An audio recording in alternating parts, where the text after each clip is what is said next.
Y'all in the winning circle, shot some squares though. You in the killing fields, ignoring the scarecrows. Yeah, ho, I'm Benny Blanco in the last scene, making the power play high off of caffeine. This is a tag team, fantasy the bad dream. The male version of Kerry killing the class queen. Bati bloggers quit dodging my emails. Take that whack shit off, the real revamp.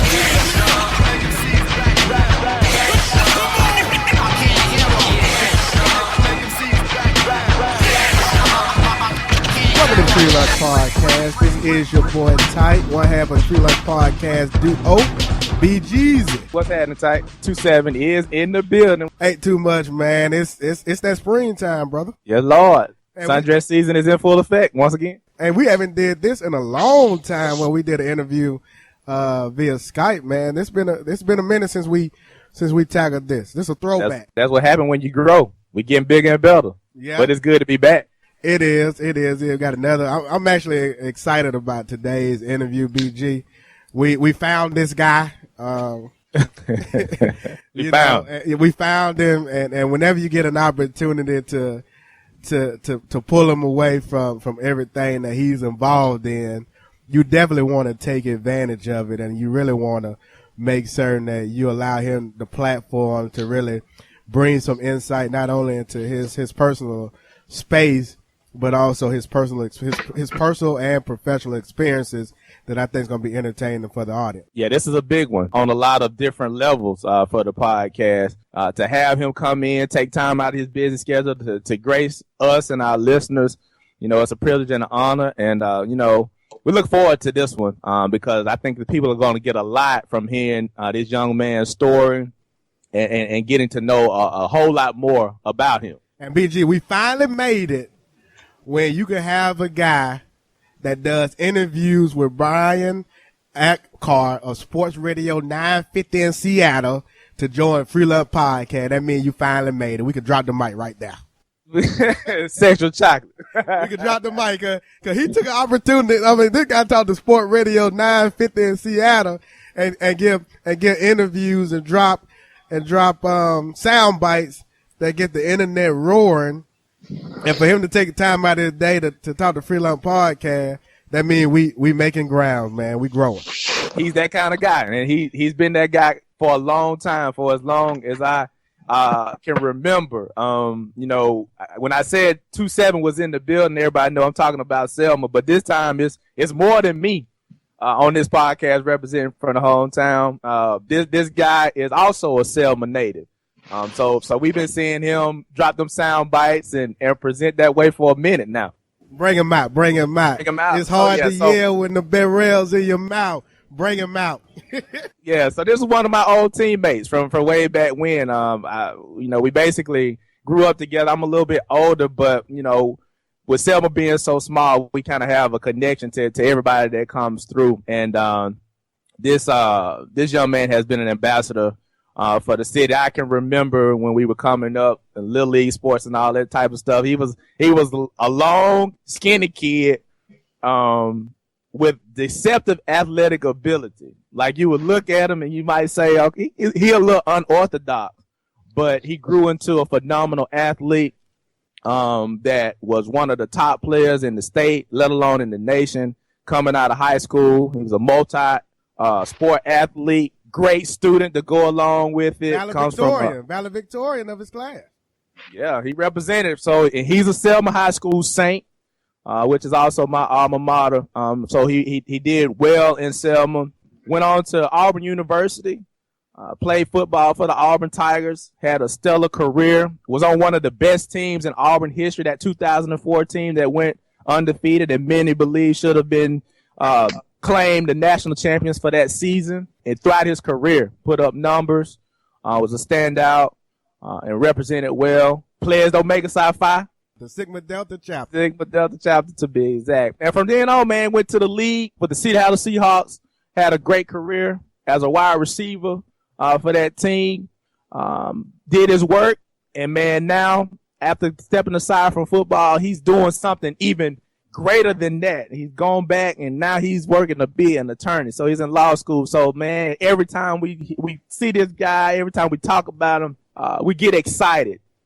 He's that type of figure that people are drawn to, people are inspired by, and there are so many kids in this area of Selma and Alabama and surrounding areas that want to be like him. You say his name, they know who you're talking about. Talk to him. Talk to me now. Without further ado, this is my homeboy, my fraternity brother, my fellow Auburn Tiger, Mr. Benjamin Obomanu. What up, Ben? What's happening? What's happening? Thank y'all for finally getting me on the show, man. You've been talking about it for a while. Like y'all said, man, my schedule sometimes gets busy, but I always make time for you guys, man. It's trying to do your podcast. I've been keeping up with it from afar.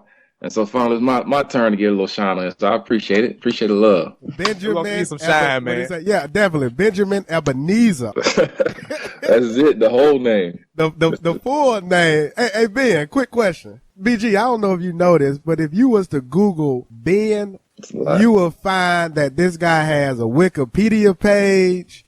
They got all kind of information out there. Ben, who created that Wikipedia page? You did that. I didn't do it. So much stuff out there, man. It used to be a couple little sleazy little websites that all kind of false information out there. So the bad websites, I got them taken down. I know that much. I don't know who did those either. You had sleazy websites covering you? Man, at one point, when you in the NFL, man, I think at one point, some people made a website about a dating website and started talking about who's dating who and relationships, man.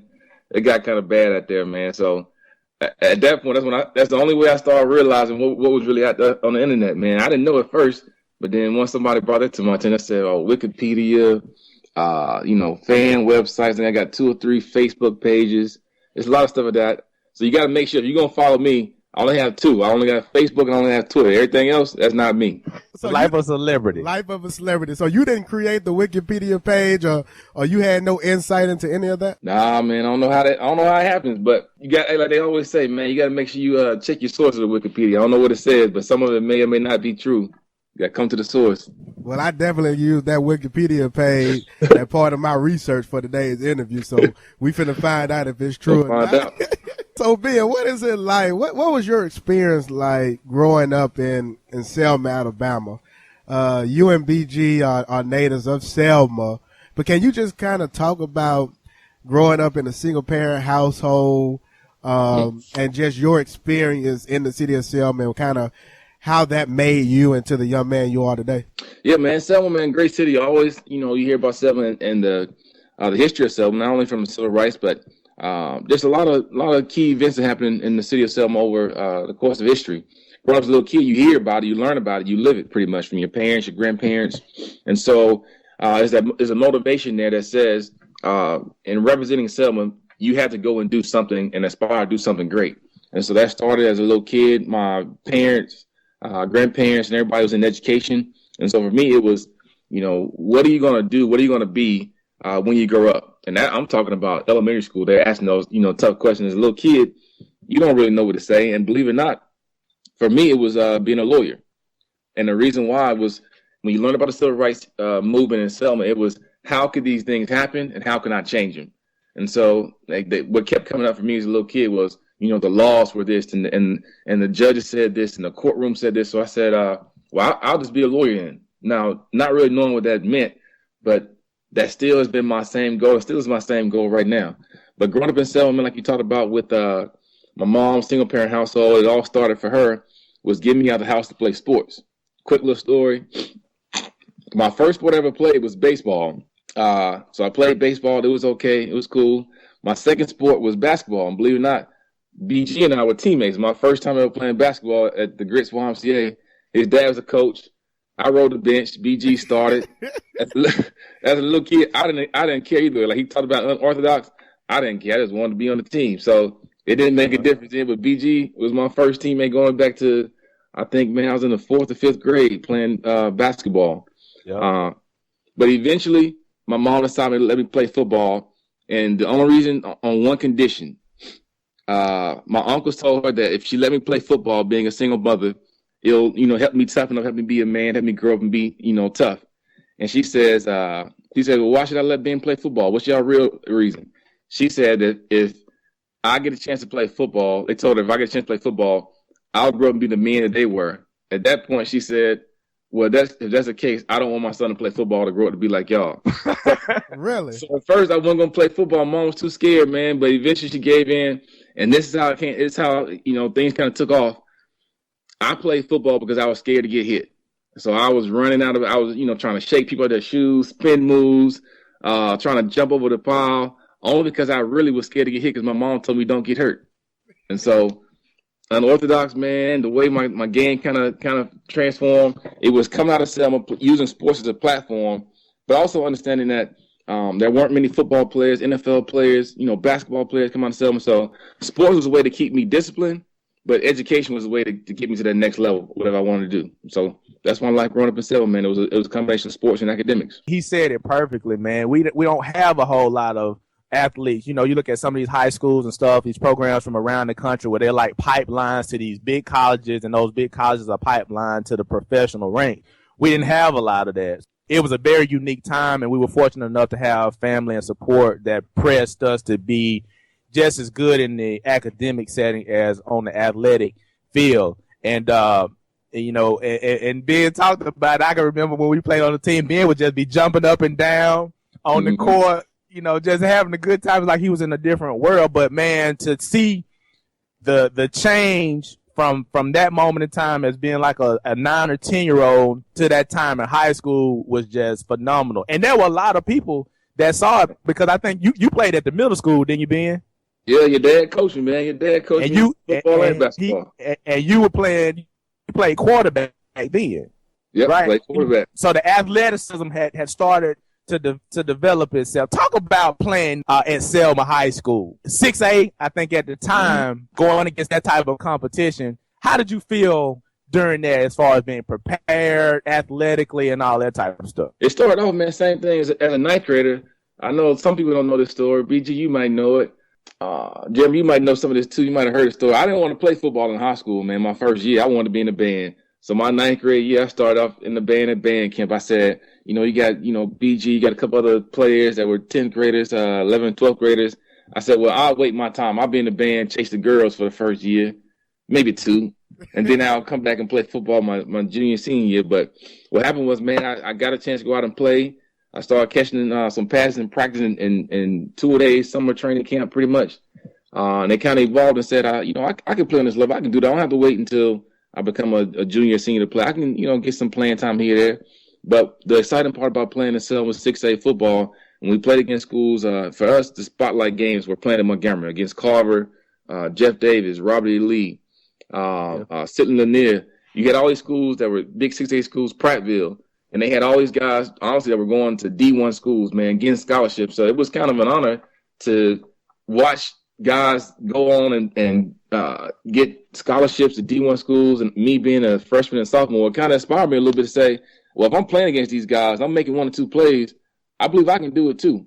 And so Selma High really developed me, man, as an athlete, playing against top competition, going to football camps in the summer, learning from the upperclassmen. They went through the recruiting process, especially. You had some quarterbacks, Reggie Glover, Jonathan Harris, two or three guys that were getting scholarships ahead of me. Seeing them go through the recruiting process, going to football camps, highlight films, it prepared me to know what was going to happen when I became a senior. And so following their footsteps, man, I prepared football-wise, and I also did my work in the classroom too, because I realized the smarter I was, the better or the more valuable I made myself to a college program, knowing that Ben Obomanu is going to be a good athlete. That's taken care of on the football field. But from an academic standpoint, he's not going to flunk out. He's going to stay eligible. And because he's a smart guy, he'll learn an offense too. And so that's how Selma High prepared me for the next level, going from high school to college, was just being a well-rounded person and player. At what point did you realize you actually had an opportunity that you could play on the next level? It was, I thought about it maybe 7th, 8th grade. A lot of times in those middle school games, we played against, the same thing, that same farm system of Prattville, a couple schools in Montgomery.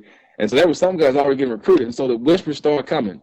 Ben, you can do something great from other coaches. After a football game, it's different when the head coach of the opposing team, when you're a 7th and 8th grader, comes in and says, hey, young man, you'll be playing on Saturdays real soon. And for me, it's like I still have 5 more years before that even comes. But for those things to kind of start taking place, it started becoming a reality. The real reality set in when I started going to football camps. What age was that when you started going to football camp? I started going to football camps right after my 9th grade year, so the summer between 9th and 10th grade. So at that point, about 16, as a young kid going to the typical Alabama, Auburn camps and all those things. But it took a different approach now. When you go when you're younger, it's a fun experience. You go just to have fun, to spend the night in the dorm room, to eat pizza at night. But when I went as a 9th and 10th grader, I started seeing a change in the football camp, the dynamics. They were recruiting. There were guys coming in who had, all these accolades and 5-star recruits that their parents and dads were former NFL players. And so for me, I understood how that football camp worked. And so this is literally how I kind of changed and propelled myself to the next level. When I went to these football camps at Auburn, Alabama, Ole Miss, Nebraska, I decided to match myself up with the top players. So when it became time for receivers to run routes with quarterbacks, I went with the best quarterback. I would let people skip. I said, go ahead, you can skip. Go ahead, you can skip too. And I would try to time it up where I went with the 5-star quarterback from California. So if he threw a pass, not only are they going to say he threw a heck of a pass, they're going to say that dude that caught it, he was pretty good too. So I understood how to maneuver and put myself in a situation to get recruited.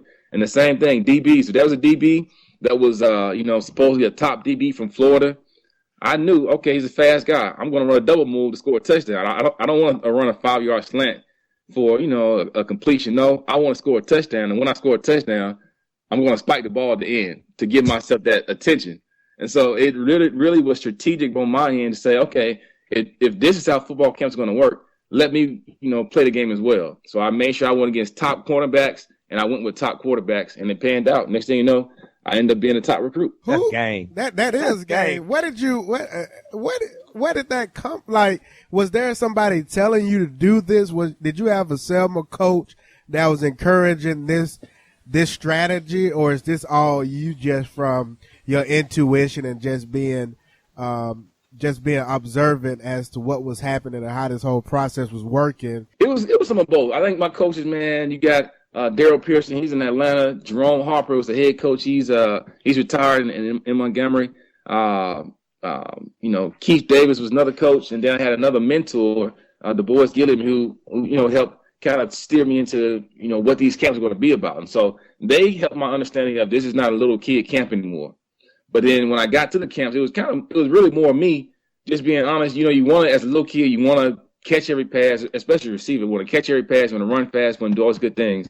And unfortunately, there were a lot of people who brought their kids to the camp who did not have athletic ability. Some kids couldn't play quarterback, just being frank. And so it started off being, I don't want to go with the sorry quarterback. I don't want to go with the guy who's going to throw a ground ball and two-hop it to me on a post. Like, I'm not going him. That's a wasting my time because he can't throw. A wasted rep. So it's a wasted rep. So that's how it started. And then I started saying, well, let me figure out who's a better quarterback. And then just hearing the whispers and seeing, when the top quarterback who in high school is 6'3" already and 215 pounds, when you start seeing the coaches pull out their pads and pens and paper, when you start seeing, the news cameras bring out their cameras, I started saying, well, not only do I want to go with the guy who has a better arm, I'm going to go with the guy who has the best arm and who's getting all his attention. So it kind of just developed a little bit after about, one day of a 3-day football camp. I started realizing, all right, well, I'm going to start going against the best talent because I want to separate myself and be in that top category. And then from there, it snowballed. And every year after that, football camps, my junior and senior year, is the same thing. I just made sure that if I went to football camp, I'm not going against somebody who is shorter than me or anything like that. And if it did happen that way, I tried to embarrass them the best that I could. I would do a double move. I would try to, run a straight go route to show my speed if it's somebody who I knew was slow. I'm just running the go route to show my speed. So I was strategic in every single method of things I did at football camps. And so that's been my advice to little kids too, is don't just go to the camp. Understand what you're trying to accomplish when you go. That's amazing. And like I said before, it's very strategic in that thought process. Talk about the recruiting process. When you became a junior, senior year, what have you, what are some of the schools that kind of was interested in recruiting you? And how did you decide on going to Auburn?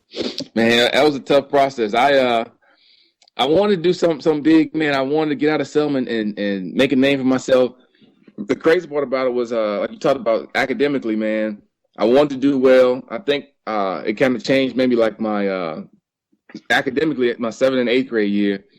I was always a AB student. I had another little trick. I was full of tricks and strategy, man.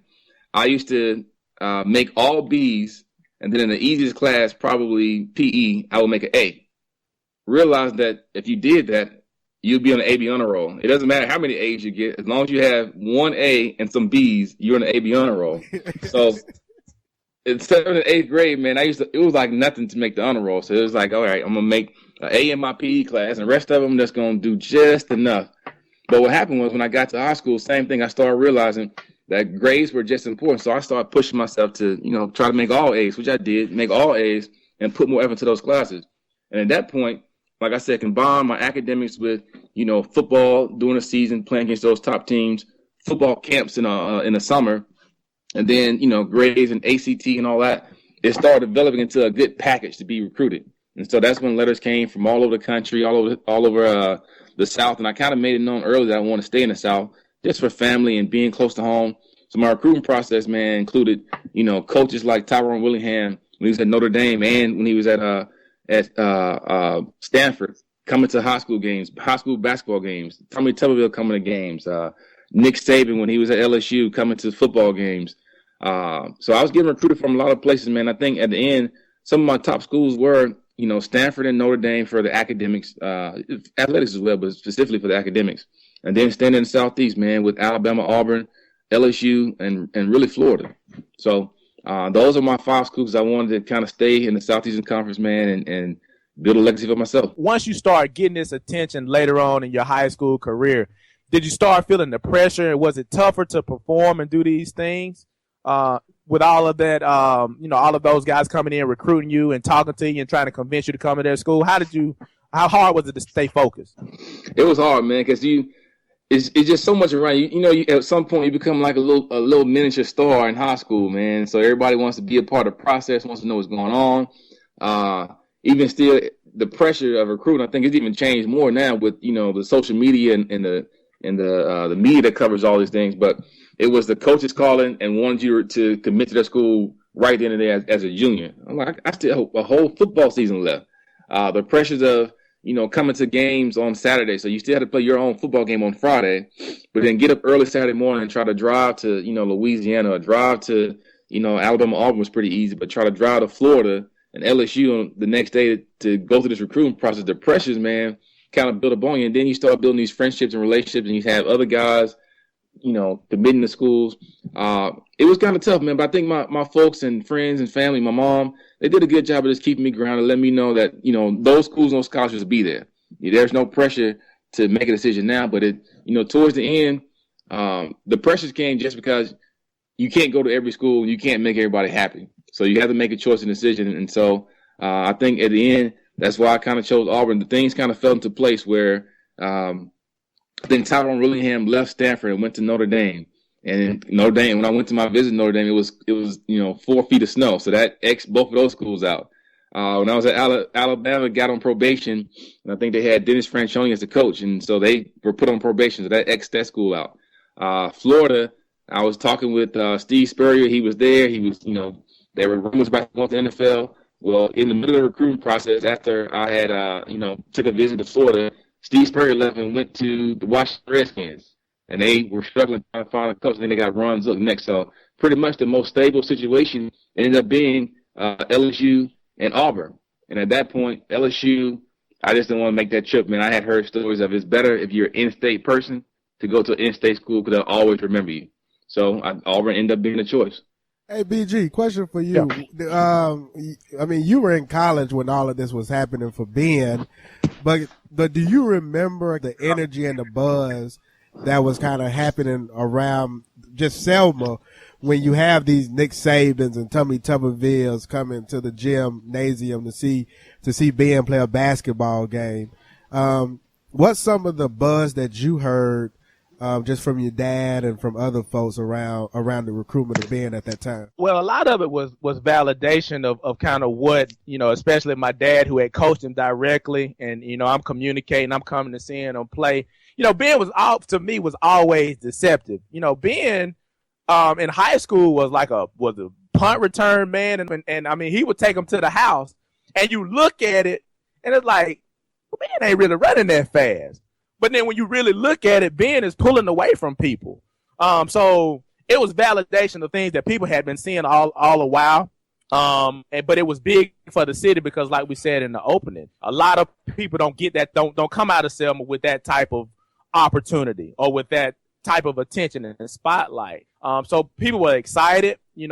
People were, of course, with us being between Alabama and Auburn, you got people that were wanting to go to Alabama and those that wanted them to go to Auburn. So it was a very exciting time. And I think for me, it was exciting for a lot of levels because I knew that he was do that. I knew that he could perform there. And then I also knew that he would be able to go be a good student and be able to stay, because one of the fears that you have with kids coming out of high school that are like top athletes, everybody wants them to come to their school. You always worry about them being a bust. You always worry about them maybe being at the school for a year and then never hearing from him again. So I knew that he would be able to sustain himself either way. And then as it got closer, and then it was like he's coming to Auburn, I got extremely excited about that because now I can be an Auburn student, go to these games and support the Auburn Tigers, but also support a homeboy. So it was a very exciting time for everybody throughout the city because we don't have this coming through regularly. It's like once every 10 or 15 years that we might have something like this. So people were really anxious and excited to see it happen. So Ben, for you decided to sign on the dotted line with Auburn University. What happened next? It was great, man. It was Auburn, man, at that point needed some receivers, man. Auburn has always been known for a good running game. We had Cadillac Williams, we had Ronnie Brown, who had merged. We had a stud quarterback, Jason Campbell, who had started a couple games the year before. And so it was a great opportunity, number one, to come to Auburn to start as a freshman. And what year was this? This was 2001. 2001, coming into 2002 was going to be my freshman year. And so the year 2001, they had a great season. There was this stud freshman running back, Carnell Cadillac Williams. There was the up-and-coming freshman, redshirt freshman, Jason Campbell. Great defense with Dentarius Thomas and Carlos Dance. We had a lot of good guys on the team. And so it was an opportunity right there to play, to start as a true freshman. So getting to Auburn, and things panned out like they said. I started my first game my freshman year. We were out in California, LA, USC. Started as a true freshman. We had a good recruiting class. Had a pretty decent year my first year, but things still were a little iffy just because we thought we were coming in to revamp and change the offense, become more of a balanced offense. But being honest, Auburn still kind of was a traditional running school, and that was kind of tough to get over a little bit when you, for me especially, wanting to catch 100 passes each season. But at the same time, there still was a chance to start, still a chance to do well, and we were winning games too. So you take take a chance and see what happens with games. So Auburn still was a great school to start off with my freshman year, and as it evolved, I began to develop as a receiver. The program began to develop and trust us as receivers a little bit more, and so things kind of took off going into my sophomore and my junior, senior seasons. Freshman year, Greg Knox is your position coach, correct? Yep, Greg Knox. Mm-hmm. Coach Knox is your position coach and offensive coordinator at that time, because we had so many. Was that Petrino or was that Maloney? Who was the offensive coordinator? Petrino was just coming in from Jacksonville Jaguars. Okay. Passing the ball, so yep. You experienced your first year. How did you grade yourself? I didn't do as well as I wanted. I think, I scored some touchdowns. I had some big plays. We won some games. But it still was just a development process. I think there were some bumps a little bit because as receivers, man, we're prima donnas, man. We want the ball. I think a couple times I complained just from, as you said, going from, as BG said, going from high school when you pretty much are the main focus of the offense, and now going to a team that, you have a star running back. You have, good tight ends. You have good offensive linemen. You have guys who are, going to be NFL draft picks. So it's sometimes difficult for players to adjust when you're one of the stars amongst a whole bunch of stars. And I think that was my problem. I think my freshman year, trying to, push and pull. I'm trying to get the ball, want the ball more, and also make sure I do things to prepare myself to be able to compete, to get open. So freshman year was okay. I probably grade myself I'm a hard grader, man. I give myself about a C. I started, but at the same time, my stats and what I wanted to do wasn't where I wanted them. Were you second guessing the decision that you had made to go to Auburn? Somewhat. I think you always do. I think at that same point in time, some of the other schools are doing well. You know, especially I think at that point LSU was doing pretty well. And so knowing that it came down a little bit to LSU being one of those final couple of schools, you keep an eye and start watching that program and start thinking about, you know, the what ifs. But at the same time, I knew I had a long way to go. And the give and take was I still enjoyed my freshman year, especially my folks and people from Selma, friends and family were coming to every game, road games, home games. I think my roommate was my cousin who from Selma as well. So there's a lot of good benefits beyond just what was happening on the football field. So the give and take, man, I still was pretty satisfied with my decision to go to Auburn. Yep. So just kind of fast forward, because I really want to get into post-Auburn life, but a few questions around Auburn football. What was the environment like back in 2003 with the what they call it, the Spygate, or what did they call it, Spygate. What was that experience like? And then talk about the 2004 football season, and what you all were able to do, that team was able to do in 2004. As a player, you always, you know, get a little iffy when you start reading the tabloids. They tell us don't read newspapers and all that, but we do. We watch ESPN. We read everything. We see everything because that's how, you know, that's some of the motivation. You want to see yourself on TV. You want to see yourself in the newspaper. And so seeing the whole thing with Coach Tuberville and the possibility that the school and officials were trying to find another coach and going out recruiting, it became a little bit of a distraction, man, because you're not sure when your coaches, the people who recruited you are, you know, they're trying to hide it, but at the same time, they're worried about their jobs, their families, you know, what their situation is going to be if the head coach leaves.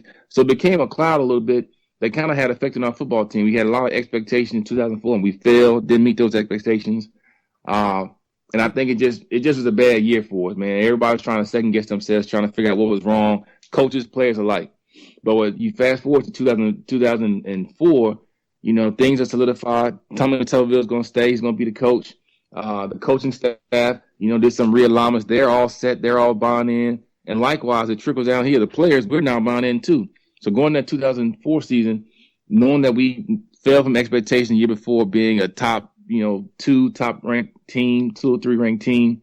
Now, speed up 2004, we're middle of the pack. We're a top, you know, 15, top 20 ranked team. But the motivation was back. It was, all right, let's not make the same mistakes we did before. We got a nucleus of guys we've been playing together at this point 3. Some of the guys have been playing together 4 years. So the good leadership, man, took us to believing that every single game we were going to play, that we were going to win. And it started off, I think our key pivotal game was, I think maybe the 4th game of the season. We played against LSU at home, and we won right in the 4th quarter. That propelled us and gave us confidence, man, that we weren't going to lose at all. And so each game that year, it wasn't about, you know, if we were going to win. It was, yes, we're going to win, but how much? You know, what kind of way are we going to win? So that propelled us, man. And that was one of the best seasons I ever had in football, being undefeated and scoring touchdowns and participating, man, and having some big catches and some big scores. The 2014 was special. And I do remember that LSU game. BG, you remember that game? That was a 9-10 score, I believe. I think it was kind of a breakout. It was kind of a breakout year. Just playing on that team, did you feel like you were given opportunities in 2004 that allowed you to kind of demonstrate and display some of your talents? Yeah, I did. I think I led the team in receiving touchdowns that year. I don't know, maybe 10, 11, 12. I don't know. So I was given a chance to score some touchdowns. And it was made pretty easy, too, when you had, you know, 2 or 3 running backs on the team. I think at that point in time, we still have had Brandon Jacobs and Trey Smith. So we had a stable of running backs. So, you know, with those guys running the ball, it opened up one-on-one coverage on the outside for receivers like myself and Devin Romashu and Courtney Taylor, Anthony Mix. We had a good crew. And so at that point, man, it became, I think that was my real development year of understanding by, you know, you develop by getting the ball more, just being honest. You understand, okay, I need to change from week to week because people are watching film. And so that year was just a chance for me to develop, to grow, to be a part of a good team. and to be able to build some strong relationships, especially when a lot of those guys a lot of people in the team ended up going to the NFL too. So that was just a good overall year to be a football player and to come to fruition of this is why I came to Auburn. So hey, BG, did he just say Trey Smith? Trey Smith was in there. Trey Smith had a big game against Bama, man. You Yeah, can't forget about that. I know. He solidified it. It was just funny. This joker said, "Yeah, we had a stable of running backs. That's a teammate. Brandon Jacobs and Trey Smith." A teammate, man. They did it. We were all jealous, man. They did an article, man. I think they said the Four Horsemen or something like that, and they had Trey Smith on that too, man. So that's the Alabama game solidified it for him, man. He was on the cover of one of the programs. Yeah, he was. I remember that. But Trey Smith just made the FREELUNCH podcast. Thanks in part to his teammate. This many years later, Ben, you have like a most memorable moment or a highlight that you'll never forget? Oh, I already know what he gonna say. I can tell you that one. I got a low light and I got a highlight, to be honest with you. Okay, what's your low light? What's your low light? My low light, man, dropping his pass against Ole Miss. Oh yeah, I remember. I remember. It was tough, man. That was a tough one too. But the crazy part about it, I was having one of the best games I ever had. I think I had 6 catches for like 180. Had a big play to get us down there. I should have scored if somebody would have gotten my way, Cadillac. But I should have scored, man. I wouldn't have had that problem. But at the end of the day, man, I dropped the game-winning pass, man. I think that's one of my lowlights of.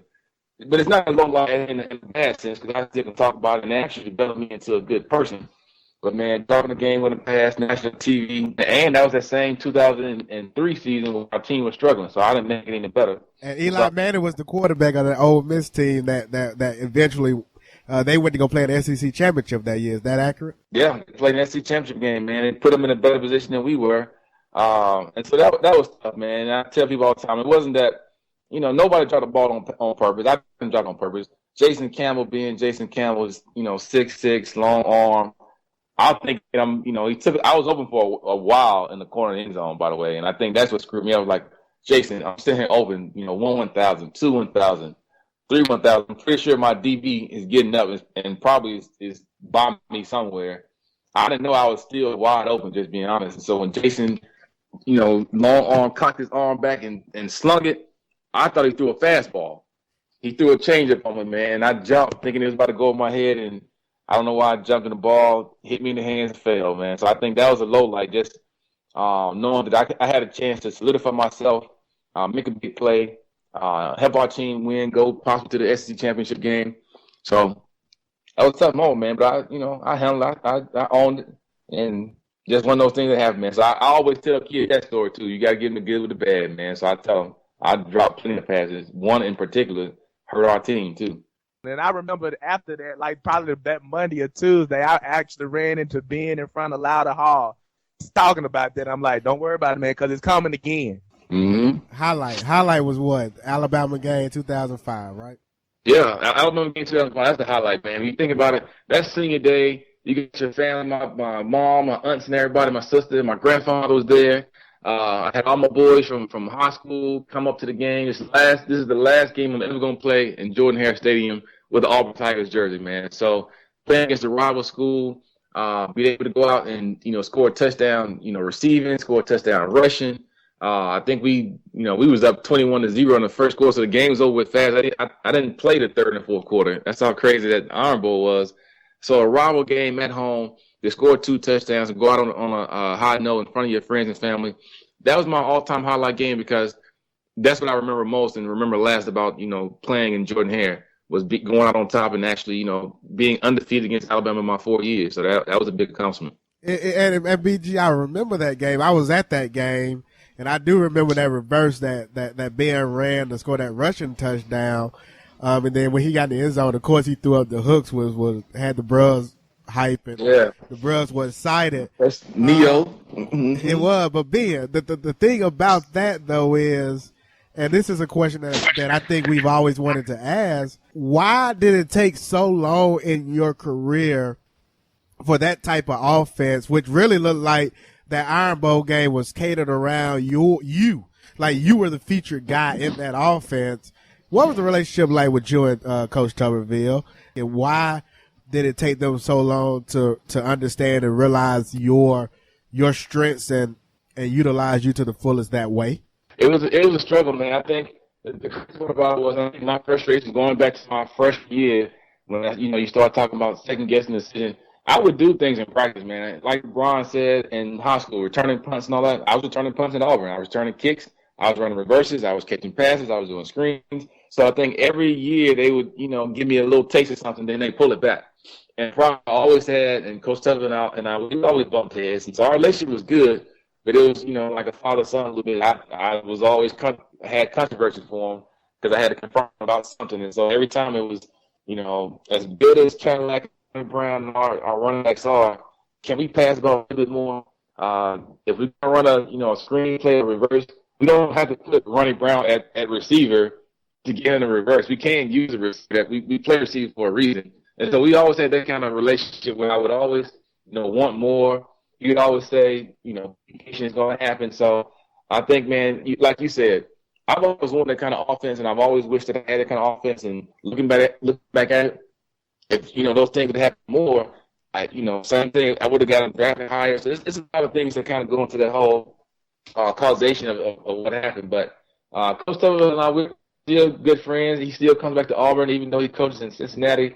But it's one of those things where it was told to me, with so many stars and so many five-star recruits, which is always a problem when kids go to these big schools, somebody's going to get left out. And unfortunately, I was one of those guys who didn't get left out all the way. I still had my fair share of plays and things like that. But at the same time, I've always thought that, I could have done more in college. But, things happened the way they were. I'm fine. I'm cool. And then I still had a great career that propelled me to go to the NFL too. So no complaints. And last question, I guess, around college life, before we really get into what we wanted to discuss. How would that conversation go with you and Tubbs? I tell the secretary I want to talk to Coach Tubbs. He had an open door policy. He would allow players, I won't say everybody, but he allowed players to come in and talk. And so, it would start off Coach Tuberville. He could never say my name right, so he always say being Obomanu or some other random name. So it would start off bad because I would already have an attitude coming in. And so for him to say my name wrong, I'm like, it turned me up one notch too. So my conversation would always start with, try to be nice and be civil, but then I would just be frank and say, Coach, I want the ball. And Coach Tubbs would laugh, and at the same time, that's what makes you, probably more mad is when a coach kind of snickles and, kind of smirks a little bit and say, yeah, I know you do. No, I really want the ball. And so our conversation would always be, some kind of negotiation. Always Coach Tuberville, the riverboat game, he always negotiate and say, if we get it by a certain amount of points, or depending on how many turnovers we get in the first quarter, or, I'm going to talk to the offensive coordinator and see, can we, throw in this reverse play this week. And so it was always that kind of thing where I would want to be mad, I would want to fuss, and Tubb was always find some kind of way to make things seem okay, where, be prepared, we're going to call that play this week, or we'll get into practice the next day, and the next day of practice, I'll catch 10 passes. But it was only because I had just gone to his office the day before. And so Tubbs, man, always left me hanging, man. Always left me on like a little a string a little bit. But at the same time, he knew I had talent, and I think his hands were kind of, put behind his back because he had so many different things he wanted, so many great players, and more importantly, he was a defensive guy. And it's hard when you have a defensive coach and you're trying to ask him about offensive stuff, man. His thing was don't turn the ball over, let our running backs, run the ball, and we'll get to you when we get to you. And that was my relationship with Tubbs, man. It was always, we'll get to you when we get to you. And eventually it got to me at least my last game of my senior year. I guess at the end of the day, it's almost like these real interactions that you have with your boss at your regular job. It's like, this is what we need. So that's a different take. I never really thought about it like that. I could tell. I was sitting there and watching. I could tell it was some strain there, but I'm a very observant individual. Last question, Ben, before we move on to being drafted by the Seahawks. Who was your favorite? You had a lot of offensive coordinators that you played with at Auburn. Al Borges, Petrino, I believe in 2003, you all even had Coach Hugh Dahl calling plays at one point, trying to do the dual offensive coordinator role. Who was your favorite OC in college that you kind of really liked their offense and thought that they had a clue of what was going on? Believe it or not, man, I really like Bobby Petrino, but Bobby Petrino, the reason why he didn't stay long, he only stayed 1 year, as a matter of fact, was the same reason why I was frustrated. He wanted to pass the ball more and wanted to do more, and he had the same. And that my freshman year, that's what made it tough. Was he had the same beef with Tuberville that I had. We wanted to do more offense, and so Al Borges would be my favorite coordinator. You know, playing 2 years with Coach Borges and seeing the offense kind of flourish and develop. He knew how to utilize players, utilize talent, and the same thing. You know, I'm pretty sure he wish he could have done even more with what he had with all the different schemes and things. But it was pretty good because he ran a West Coast offense, and so that West Coast offense, knowing that when I came out, you know, the next couple of years, and all the NFL team I played for, the Seahawks, ran a West Coast offense. So that's what made it easy. I ran that same offense from college with a great coordinator who utilized good talents and taught us pretty well. So Al Borges, man, best coordinator I had in college. When did the prospect of going into the NFL draft and playing professional football become real for you? 2004. At 2004, that was a moment, man, when after we went undefeated, and we had Cadillac, Ronnie Brown, Jason Campbell, Carlos Rogers, all these guys get drafted. Or before he even got drafted, that was rumors and talk of, all right, when a team goes undefeated and you have a good season, you're on a national spotlight, everybody should leave. And so there was talks about, you know, some of us receivers and myself leaving early, you know, taking our chance. And that was just an iffy question, especially in my situation. I was about to graduate early anyway. So the degree wasn't really an issue. It just was, do you want to forego one more season? And the balance was, if Cadillac and Ronnie Brown, all those guys go, you may get the ball more next year because you don't have these running backs. So I decided to stay. And so that's when NFL stuff kind of took place. And so going into after my senior year, agents calling, NFL teams, you know, coming to games and asking coaches about you and sending little questionnaires. That's when it came to reality. And so I started preparing myself for what that prospect would look like. You graduate 2005. This NFL process is about to start. Talk about, as much as you can, that process. Did you attend the combine? I don't remember if you attended it or not. The pro day at Auburn.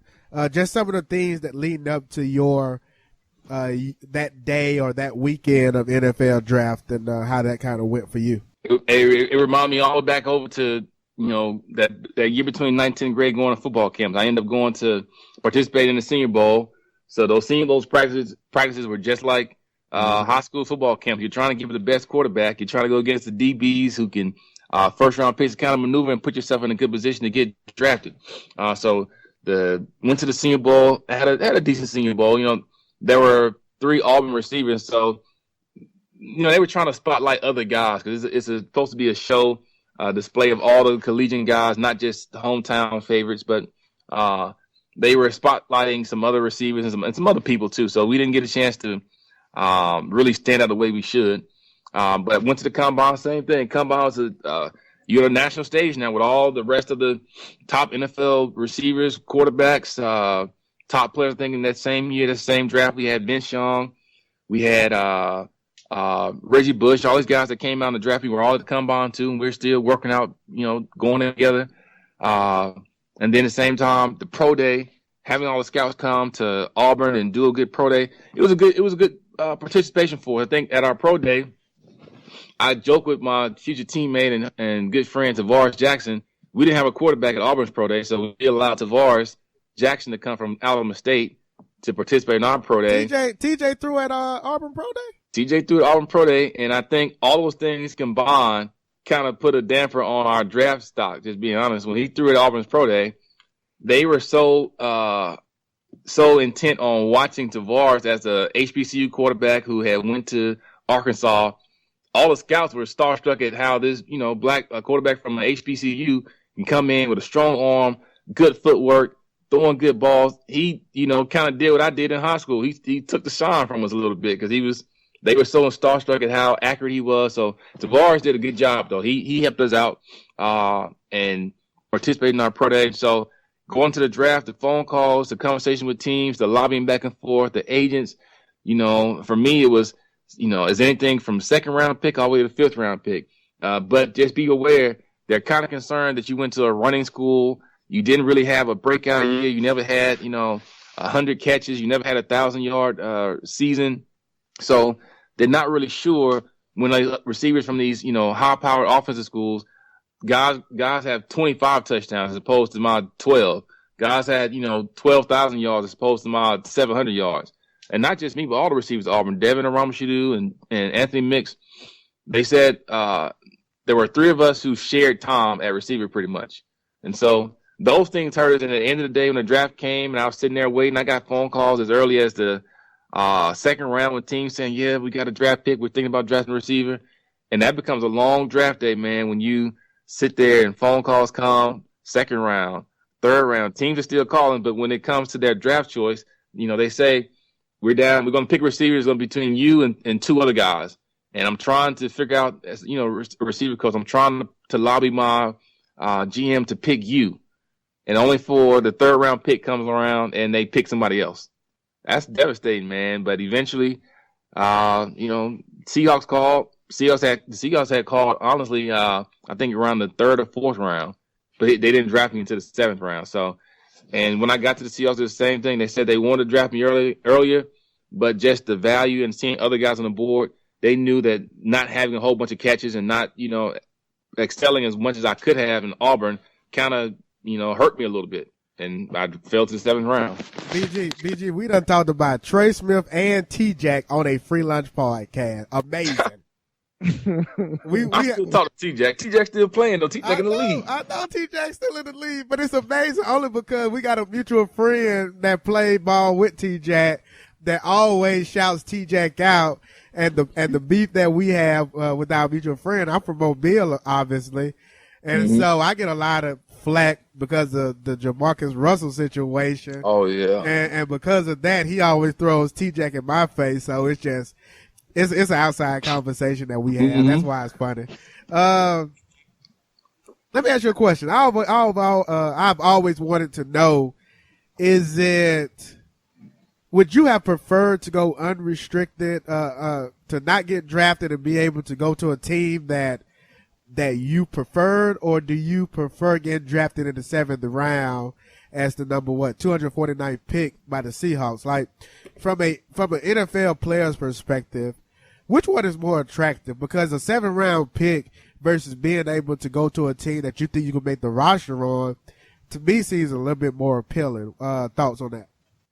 If you had any chance on getting drafted, I would rather be a draft pick. It's different when you're an undrafted free agent and, you came from a small school or you didn't have any stats and all that. You want to go to a team that gives you the best opportunity. But being honest, it's the same thing. I look at getting drafted, whether it's the 1st round or 7th round. It's just like being a scholarship player in college. When you're a scholarship player, you get treated a little bit differently, man. You at least are part of the marketing plan. When they start marketing the new season tickets, you do a couple of signings and a couple of different events that the team lets you do. So the team is already invested in you just by being drafted. Just being honest, the rookie free agents who aren't drafted, they still got to introduce themselves. They still have to kind of figure out and kind of build up some momentum. When you're a 7th round pick, even a 7th round pick, you still come up with some momentum. So for me, in my situation, it was better for me, honestly, to be a draft pick. Though I would have still rather gone to a team that was passing the ball, that let rookies play, who needed some wide receiver help. I would have rather done that, but at the same time, it was good in my situation to be drafted just because the team and the organization already had some investment in me, from signing, signing player cards to doing appearances at schools that all drafted rookies had to do, community service that all drafted rookies had to do. So even though I was right on that fringe, I got a chance to go with the 1st round picks as opposed to going with the rookie free agents back to the hotel room after practice to just sit around and do nothing. On that draft day, you get the call, you're coming to the Seattle Seahawks. What did it feel like? I wasn't excited. I think my folks and other people were excited about it. Just, I ended up getting drafted, which is something that you want. But I really wasn't excited, man, because I knew the road ahead. I knew how tough it was, just having guys go before me from Auburn to go down the same route of trying to make an NFL roster, seeing guys who got drafted ahead of me who in my opinion, I didn't think they were good. Even going back to going to football camps with them in high school, I'm like, this guy got drafted in the 2nd round, this guy got drafted in the 4th round. So it was more of I really wasn't excited. I was appreciative, but I wasn't excited, man. So for me, I can't wait to get on the football field to try to prove and show that I'm more than just a 7th-round pick. You want to drop names? I'll drop names because I'm cool with them. One of the people that I'm cool with him. This is my boy, man. And he's an Alabama guy too, man. We talk all the time. And he'll tell you himself he didn't think he's gonna get drafted high. Chad Jackson, he's from Birmingham, and Chad, went to Florida. He was in the same situation. He had a chance to come to Auburn. He was a year younger than I was, and he went to Florida, and he really didn't have the year that he wanted to have. But his senior year, they did like Auburn. Like I thought Auburn was gonna do. Let him run reverses, let him catch some passes, and next thing you know, Chad, goes off. And he's a 2nd-round pick of the Patriots. Now, granted, Chad also only played maybe 2 years, maybe 3 in the NFL too. So things have a way of working themselves out, man. It's not about how you start, how you get drafted, but it's about, staying power. What kind of value do you have? So, Chad's my boy, so I can name Chad. We talk still. That's funny. But I tell him all the time, like, you shouldn't have got drafted that high to me, though. Maybe 1 round. Maybe he got drafted 2nd. I said, man, I should have got drafted 3rd. Hey, let me ask you this: when you got drafted, and be honest, did you or at any point has the weight of being from Selma and you trying to represent for Selma, has that ever played a part in you maintaining kind of just your work ethic and working hard and trying to play in the league as long as you can? I mean, has that ever crossed your mind? And it still crosses my mind to this day. It's tough, man. The part about getting drafted to Seattle, nobody sees me play. So there's not enough buzz to say, how hard I'm working, how hard I'm trying to, make the team, things I'm doing, because we're way on the other side of the country. And in general, Seattle wasn't getting the media buzz like that anyway. So the pressure was to try to make sure that, like Brian said, I don't want to be a bust. You can be a bust in college. You can also be a bust in the NFL. And I don't want to be a bust for my own sake and for Selma's sake and just for a lot of different things. So trying to work hard to show, improve, and do little things to still communicate, come back home in the off season. If we played in the South, we played in Atlanta, anywhere, try to get people to come to the game, try to help out. It just was tough, man. And that pressure did build up, not to a point where I didn't make it, but just the pressure was always there because there wasn't a clear communication. I almost had to prove that, yeah, I'm still in the league in Seattle. Yeah, I'm still going to make the team. And yeah, I'm actually doing pretty well too. And so that pressure just was always there to try to prove and try to show that I'm still an example, even though I'm not in Auburn. I'm way in Seattle now. So 2006, you actually are on the practice squad, and you're not on the active roster squad. How was that experience in 2006? Frustrating. I say it all the time. It was a good learning experience, but it's just the things that you keep talking about. It snowballed pretty much. So I look at it this way: because I chose to go to Auburn, and Auburn was a running school. And because, we had a great year, but we had this stable of running backs, including Trey Smith, that's his second shout out, including people like Trey Smith and other running backs. And then because, I didn't get a chance to get drafted high, now a 7th-round pick. Now when I come to the organization, to the team, they're also not invested enough in me to give me those legit opportunities to make the team. It was already kind of determined that as a 7th-round pick, we're going to draft him, but we're also going to probably put him on a practice squad for a year. So there was almost no real opportunities to show and make the team from a legitimate standpoint. So it was always just pushing this drive to take advantage of every opportunity, to create new opportunities, to still do the same maneuvering process and say, as a practice squad player, when I get a chance to catch a pass, I'm going to catch it on our top cornerback. Our 1st-round pick was a cornerback. I tried to catch a touchdown pass every day at practice and dunk the goalpost. Just to show, this is the guy y'all drafted 1st round. I'm on the practice squad, and I'm still scoring touchdowns on him. So what y'all think he's going to do on Sundays when he goes against Terrell Owens?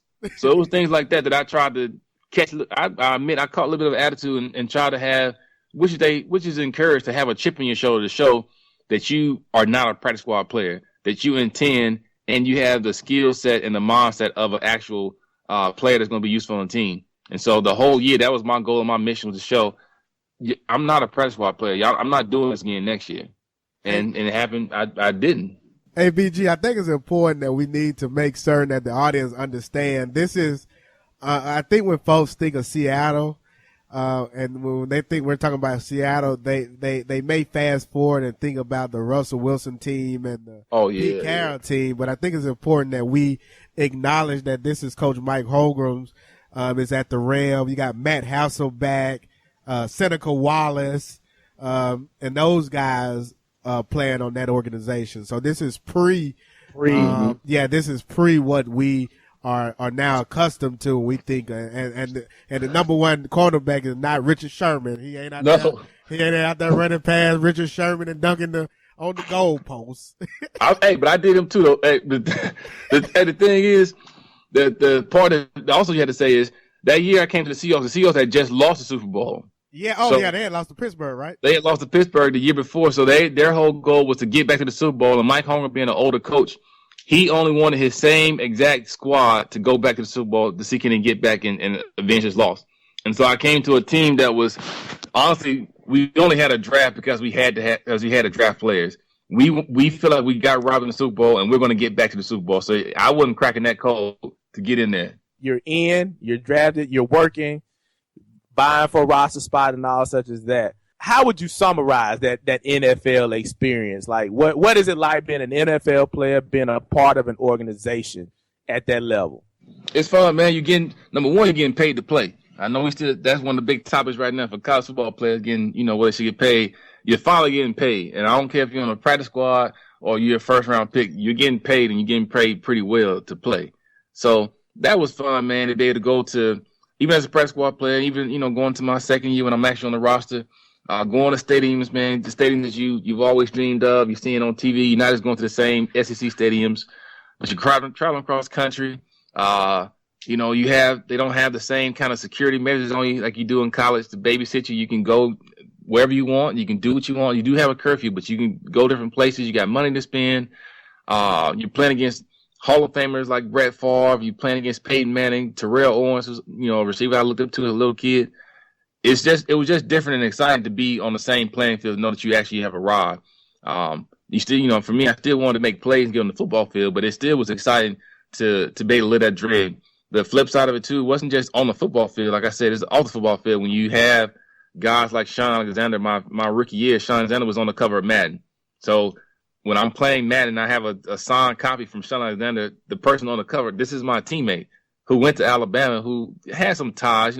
We talk a little bit at that point in time. It was fun to be able to be a part of that kind of scene and atmosphere. And at the same time, it was fun to see guys, living the life that we all think about as little kids, living in, guys with mansions and, luxury cars and Rolls Royces and all this different things. I didn't have it, but at the same time, it was cool to be able to be a part of that atmosphere, man, to know you finally arrived. 2006, you not on active squad. 2007, you made the active roster, get a chance to play a little bit. 2008, you broke your collarbone. You had just made the active roster. Now you got a broken collarbone.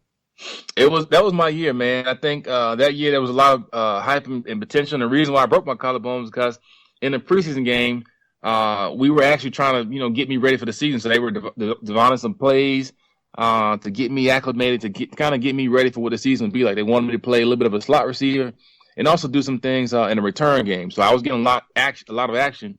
And just one of those freak accidents, man, where I broke my collarbone and placed on injury reserve for the whole year. So it was another, like everybody, man, the stories of athletes and story of everybody's life, really, another setback. It wasn't a physical setback where I had to rehab. It just was a collarbone. You can't do anything but let it heal. And letting it heal would take half of the season. So it was another setback, but at the same time, it was another opportunity for me to grow, mature. I think I started school and got an online, went to school online to get my MBA, my master's in business administration, just find some kind of way to keep myself motivated, knowing there's still a bigger picture that I want to accomplish. And so that year was tough, but at the same time, I made good use of my time learning and being productive. Hey, BG, you notice how he just said that he online and got his MBA.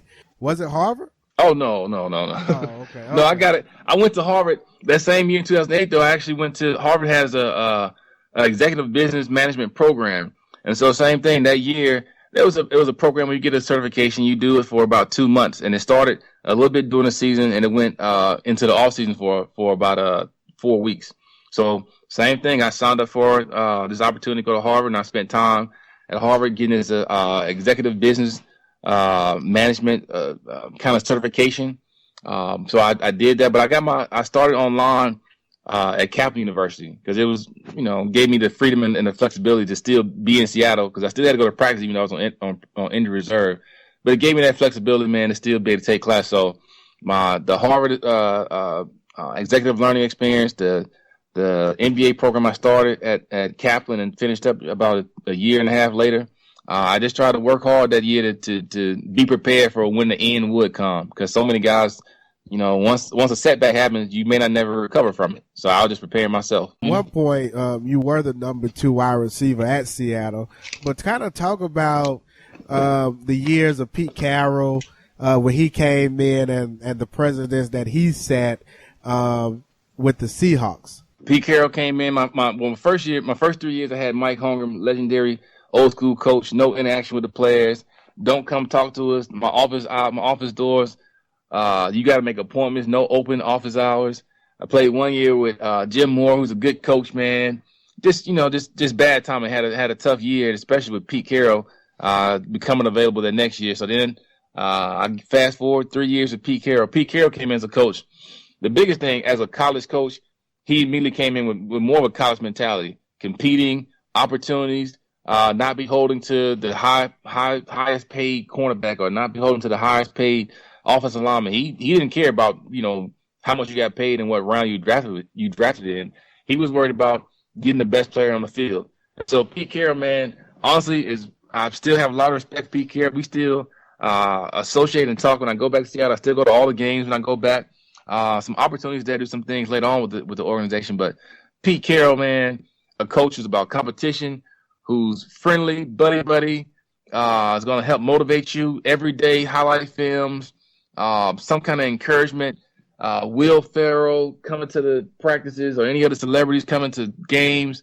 He's a high energy guy. And I think that's what makes the team, even today, in the last couple of years, do so well because guys are motivated to play and he gets the best out of all players. I don't care if you're a free agent or, a 10-year vet. He's going to get the most out of you on the football field. You see it. Yeah, you see go ahead, it. BG, go ahead. I was just gonna say, yeah, and you see that, and I think it kind of transcends to the team because you see that attitude and that swagger come out, and guys just seem like they just enjoy playing the game and they have fun with it. And I think his personality makes room for some of the personalities that play for him, like a Marshawn Lynch and a Richard Sherman. Go ahead. He's unconventional, and that's what you appreciate. He doesn't try to pigeonhole any guy into being the typical football player. Like, no, be yourselves, guys. This is one of the things that I'll give you a couple of little stories. Coach Carroll says we had a game we did pretty well. I think we beat this is a game we beat his first year. We ended up beating the Patriots, something like that. And the next week he says, guys, whatever you did the week before, do it again. So if you went out to the club, go out to the club again. If you party, if you had fun, I don't need to know about it. Do it again because if that's what it takes for you to play, then do it. And that's what kind of coach he is. Like, he encourages you to be yourself. He knows that guys are grown, guys have money, guys have opportunities, and so he's not gonna try to pull you back in for, I guess you would say, political correctness or NFL alignment. No, do what you do. As long as you show up, if that helps you come on the football field and play, you're going to play. So that's why you see guys like Richard Sherman and Marshawn Lynch come out and be themselves because at the end of the day, that allows them to be themselves on the football field as well. Yeah, you got to answer my question because I wanted to talk about that locker room and the style in that locker room. What is said when you have a guy like Richard Sherman go to the podium with a cardboard box and basically – in a lot of ways, he's anti-establishment, anti-NFL. How is that looked upon? Sherman. How is that looked upon by the coaches and by Pete Carroll and just the whole administrative staff? They're fine with it, man. They joke a little bit and tell us sometimes that when you make those moves, be prepared for the repercussion that's going to come with it. So be prepared for the commissioner to call you, send you a letter. So they just tell you just know your role pretty much.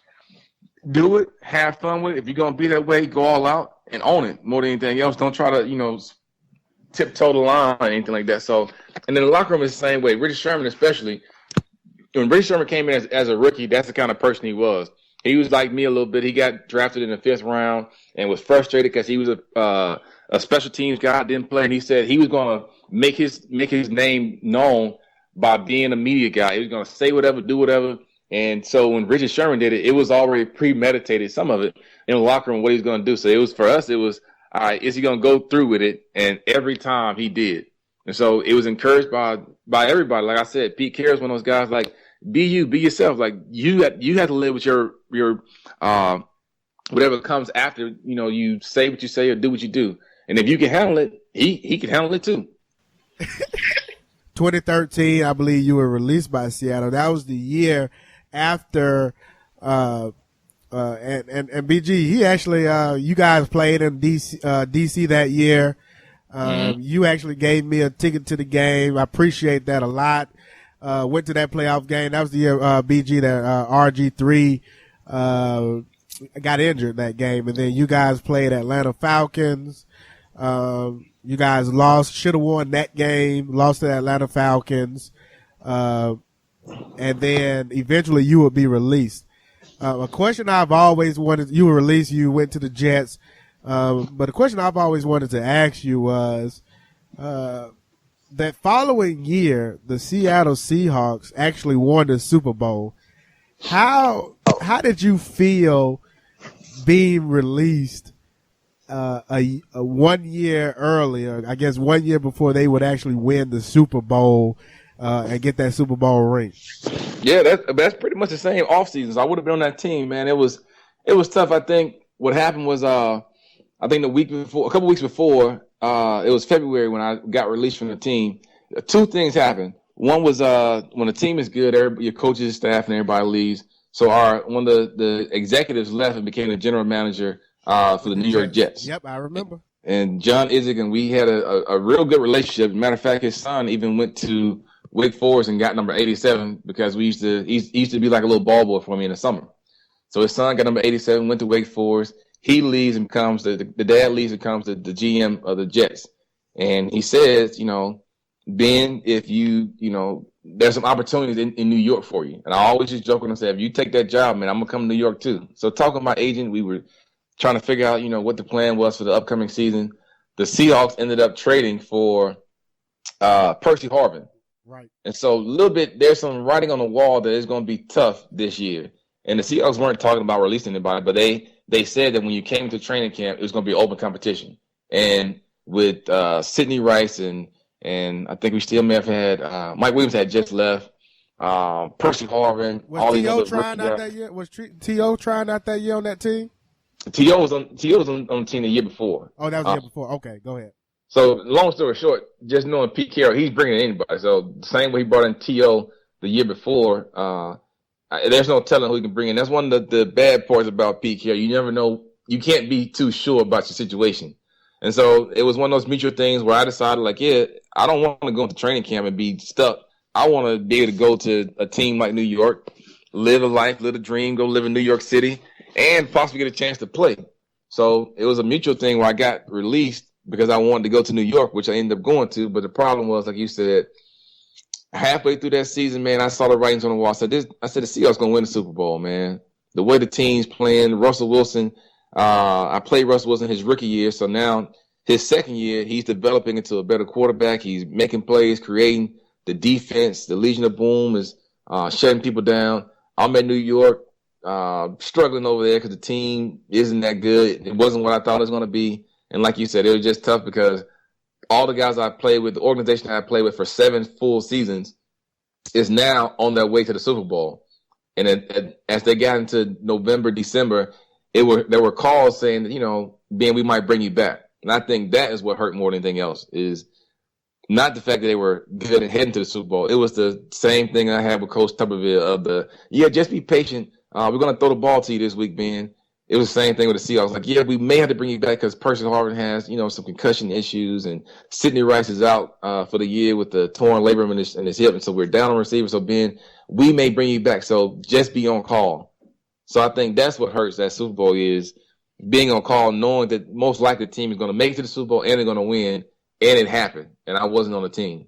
So, man, it hurt a little bit, man. I admit I couldn't watch leading up to the playoffs, man, because I just saw the writings on the wall, and I said nobody's going to beat that team, including the Broncos in the Super Bowl. I saw the writings, and it's one of those things where now, full circle, my 7-year career in NFL for the Seahawks was between 2 Super Bowl teams.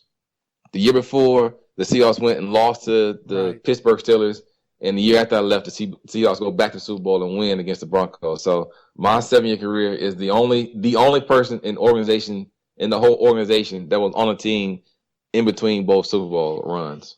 BG. That's tough. Yeah, I appreciate you sharing that story, man, because that's tough right there. Yeah, it's a real tough story, but it's one that I've always wanted to. That's one that I've always wanted to ask him. I've asked you offline, but now to get it on tape is even more. It just talks about you as a person and as an individual to be able to share that story. I think that's big. And it feels good though. I tell people this too. The organization still has a lot of respect, and I still go back. I still, go to games. I still do events for them. I'm oftentimes in Seattle. I was there 2 weeks ago for spring break. And I tell people there are certain guys that were on that Super Bowl team. They have a Super Bowl ring, and unfortunately, they don't have a great relationship with the organization. They didn't play for 7 years. They didn't play through 2 general managers and 4 different offense coordinators and 3 head coaches, where the organization and the city still respects them. And I think there are guys who have a Super Bowl ring that can't get a ticket to a football game. And that's, that's crazy to think about. Guys who have a Super Bowl ring would call me sometimes and say, Ben, can you help us get a ticket to the game? I'm back in Seattle and want to bring my kid to a game. I was like, dude, you got a Super Bowl ring. But the problem is, hey, there were 53 people on that team. All 53 people don't have that same relationship. All 53 people can't come back. And so I'm lucky enough to have had a stable career there and have done well and built some relationships where now, the organization, I still have this mutual relationship where I come back all the time and still do things to help out. Hey, Ben, let's round up kind of your conversation as far as where you're at now. And then just a few one-off quick hitter questions that I want to ask and that we want to ask around some controversial, I'm not going to say controversial, but just some interviews you've had with that Sports 950. But just share with the audience your experience in New York as far as what is Rex Ryan like? Jess was a good thing, man. I enjoyed it. I went to New York. We stayed in Florida Park, New Jersey, so that was a little different from being in New Jersey. But I was one of those guys. It was what I wanted to do, man. Go ride around in Times Square. So I'm riding around, driving in Times Square, living in New York, going to Broadway shows and plays, going out celebrities. So it was part of the lifestyle that I wanted to tap into, just to figure out, what would be life outside of Seattle. So it was good. And Rex Ryan, the same thing as a coach. He's a great coach, man. He has some similarities to Pete Carroll as a player's coach. The problem is, man, Rex sometimes, man, lets his personality and his personal vendettas, overtake the scheme of the game. So a lot of times Rex Ryan, man, it was about punishing other teams, about, setting the tone. And sometimes, man, I think the team loses sight of winning the actual football game. And I think that's what, going forward, I think that's what Rex is trying to work on, man, making sure that it's not about, being bombastic and, having his own vendettas, but you got to win the football game too. So New York was cool, but it's the same thing. It was total opposite of Seattle. When Seattle and Pete Carroll was talking about winning championships, the New York Jets were talking about, winning the game. Right. And I think that's the difference between those two organizations. And so after I finished playing, the New York Jets was my last stop. And once you start pushing the age 30, and at that point when I was 30, teams started shying away from players, man. They started saying, and in my situation, the league salary goes up, and the league minimum for a player who's in his 8th year, teams could get 2.5 rookie free agents for the price of 1 Obomanu. And so it became one of those things where being 30, knowing how difficult it will be to make a team and how you don't want to bounce. I don't want to bounce around. I've been looking to stay in Seattle for 7 years. I don't want to bounce around from team to team to team and have it on my resume and just live in random places. So I decided to leave, take a year off, prepare for the LSAT, take the LSAT and enroll in some law schools, man. And so, like I said before, I started off earlier about that dream as a little kid from Selma, changing the laws, trying to figure out how we can make a change in my community in Selma, especially in the civil rights era and reading and growing up and learning about it, that dream of law school still was hanging in the balance. So I took the step to take the LSAT register and apply to law schools. And crazy enough, the best opportunity was University of Alabama, man. So as an Auburn guy, I decided to come stir the pot, and I'm currently in law school as a 1L, first-year law student in Alabama, and wearing my Auburn stuff with pride. So that's kind of the full circle, man. Still trying to go back in and be this lawyer with the intent of being sports and entertainment law, some corporate law, and kind of see where this whole thing kind of takes me. Because, like I said, it's different when you tell kids as an athlete to have something to fall back on, and you don't really have anything to fall back on yourself. So I'm trying to not only live that testament for guys who want to make little kids from Selma, anywhere else who want to make it to the league. I can show you how to do that. But if you also want to go and be something else as a lawyer or anything else, I can show you how to do that too. And so it's staying true to my beliefs, staying true to what I believe in for little kids, and showing that if you do make it to the NFL, that's great. But even if you don't, there's still things you can accomplish. And so I'm just trying to, live my creed a little bit and kind of walk the talk instead of just talking. Stepping away from a game that you played for so long, that you love, you got paid, it's taking you all across the country. That can be a tough thing to do when you finally have to say, like, that this is it. Do you think that having that paperwork in place academically and having those degrees and a plan, did that make it easier for you to step away from it? It made it easy, man. I tell you, I don't miss Monday through Saturday at all. You do end up missing Sunday, especially in the NFL. You end up missing Sunday, the actual game, the camaraderie on the field, the locker room a little bit, but yeah, it makes it easier, man. When you know you don't have to struggle, you're not living, unlike some, unfortunately, there are some guys in the NFL living paycheck to paycheck. Knowing that I prepared for this moment by going to school and getting these degrees and having a plan in place, I was actually excited, man, to not have to go to practice, to not have to let my body go through that beating. I don't have any major injuries or any ailments or anything like a lot of my teammates had. I'm in good health, good mind, especially with concussion things that are going on. So I'm fine, man. And it was exciting for me to finally be at home for Thanksgiving, to be at home for birthdays, to be able to travel a little bit for Christmas. And so I think playing football for, at that point, 24 years straight, to finally not have to play football, it was a reality check, but at the same time, it was a good reality check to give me a fresh breath of air, too. What is your vision? Do you want to work in the NFL? Do you want to work for the Seahawks? What do you want to do, or what do you see yourself doing? There are a couple of things. There's definitely some aspirations to get back in the NFL. A lot of times as players, especially African-American players as well, there's this push more often than not to push us into coaching roles where we're good enough to coach, but we're not necessarily, qualified enough to get into upper management and be GMs and do those different things. And so one push that I'm working on is to be able to be a player who has the credentials and the validation to actually take those roles.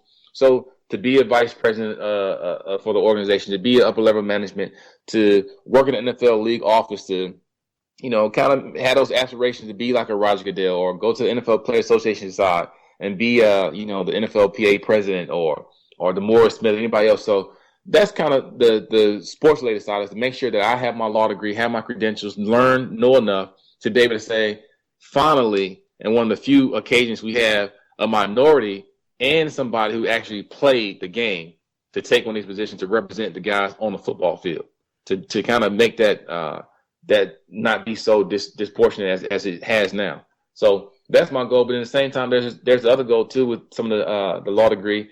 There's a political side too. So make sure be on the lookout for being a politician too, man. There's been some whispers and some aspirations there that I'm kind of, I might explore. So there are a couple different paths, man, that I'm still trying to work out. Hey, BG, and you know what? He just said all of that, and it wouldn't surprise me. We're going to look up and we're going to see everything that he just basically said on this podcast to be true, because that's just the kind of individual that Ben is, and he's very strategic in his moves. So I wouldn't be surprised when we look up a few years from now and see him actually living out those aspirations and dreams. Oh, no doubt. He built for it. He is indeed built for it, and like you say, very much capable of making it happen. So, you can pretty much expect it to happen. And I specifically said aspirations, and Ben, he heard me. He know what I'm talking about. I heard you. Hey, a few questions. That's Trey Dog talk. I got it. Yeah, I got it too. Okay. A few questions, Ben, outside of your personal story, but just questions that people that I know are interested in, that follow football, follow Seahawks, and just follow things in general. First question, you mentioned something that I just heard, that you say about actually playing the game, and being able to associate playing the game with being an executive or some type of level within the NFL, whether it's the Player Association or within the NFL. Richard Sherman made some comments here recently. Are you familiar with the comments that he said about Roger Goodell and just being able to understanding the catch, being able to did you see those comments? Yeah, I saw him. That's Richard Sherman to the T. What are your thoughts on essentially, you played the wide receiver position. What are your thoughts today around a catch being a catch? Because even me, I didn't play wide receiver, but now when you watch the game, it's hard to even understand what is a catch. I think they need to come up with some consistency, man. I think they're making the rule too complicated, and instead of making a rule based on the field actual athletic plays, they're making these rules based on what a replay can show. And I think that's where they're messing up. And I think we all say that, especially the receiver. And as I go to make a catch, I'm not thinking about how this would look on a replay screen in slow motion. It has to be, so the rule should be based on what happens in real life. Like how athletically, when you catch a ball and you control the ball and you hit the ground, you're going to move to make sure you don't, break your collarbone, make sure that you don't fumble, that the ball hits the ground. So it should be based on what an actual player does instead of making the rule easier for a replay official to see. And I think that's where the line is drawn. And then Richard Sherman, like you said. Well, let me ask you this before you even talk about Richard Sherman. Do you think that a guy that hasn't played the position should be making that call? I'm like Richard Sherman. It's tough to hear a guy who hasn't played the position to make the call, who hadn't lived it, who hadn't done it in full-time real speed on the NFL level. So I definitely agree that an NFL player would have the better call, the better judgment in making that call. But unfortunately, we keep having, people in position, as Richard Sherman said, who hadn't played the game. That's the way it's been throughout the NFL. That's the way it is throughout the majority of our organizations in the NFL, that people that are making the decisions haven't played. And so, hopefully one day I can be the person to make the call and help figure out some things. But there are a lot of, the referees, the officials, they've been on this game and playing, watching guys play on that level for a long time, a lot of experience. But it's still, you need some voice of reason to say, can we get some players in there who actually play to make these calls? Can we kind of let their judgment supersede what somebody else who's making the rules for different motives? Can we let these players have some decision making in this whole thing? And I think that's what Richard Sherman is getting to. Richard Sherman is a smart, educated guy, Stanford grad. And he's like me. We share some of the same values of, at the end of the day, if we have players in some of these positions who actually play the game, then the rules and some of the decisions can have more validity because it's not coming from somebody who's doing it for some other motive. Hey, BG, that's in corporate life today. We experience that today. Every day. Every day, bro. People at the top who have no idea of the functionality of what's going on below. It's an everyday thing. It is. It's an everyday thing. Next question. I don't remember if you were a part of the year that had the replacement refs and the Hail Mary pass in which Notre Dame got it. Golden Tate was awarded that touchdown. Again, there was conversation around the role of the officials. What are your thoughts on officiating and making officials be full-time versus those guys having part-time, having other jobs, and then coming in to officiate NFL games? Just your thoughts on the officiating as it is today. I was part of that Hail Mary game, or whatever they call it. It got different names. I was there. it was funny. You had Braylon Edwards, who's about 6'4". I'm about 6'1.5", 6'2". We were on the sideline, and our team put out, I think, 3 short receivers, and we were so upset. It was like, why don't you put short guys out there? But it worked. Golden Tate has a vertical, so he made it work. But that same, those replacement reps, man, it was tough. And I think that's the conversation that still happens. The replacement reps at that point were considered to be kind of difficult, kind of bad. They didn't do as good a job as everybody thought. Only for the full-time reps to come back and kind of keep up that same trend. I think it's tough, man. I think the referees, number one, get paid pretty well. Like, I think some people don't mention that. The referees get paid pretty well in order to honestly not have to have another job. They can be full-time reps.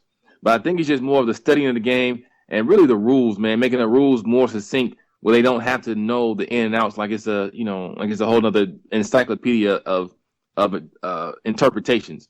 So full-time refs, I think so. Most of the refs, as you see, are older gentlemen, man, who have had careers and have done a lot of good things in life that we can make the refs full-time. Then that way they can know these rules in and out. They can understand what's expected of them, and they can just spend more time at football practices, at training camps, and probably get some actual experience instead of just waiting to one game on Sunday to try to figure it all out in full speed.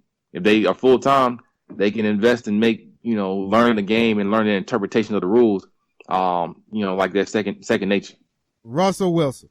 This is a boss alert. Oh, yeah. Russell Wilson, the guy that you had the opportunity to play with him, recently got engaged to Ciara. Any comments, any thoughts? What type of guy is Russell Wilson? Have you had a chance to meet Ciara? I was there at training camp this past off season when the Ciara train first took off, and I had heard about it, and I had heard the stories about Ciara and the little boy, Future's son, being at practice. Baby Future, man. I went to practice, and sure enough, there they go. Russell's there after practice on the field with the little kids and Ciara.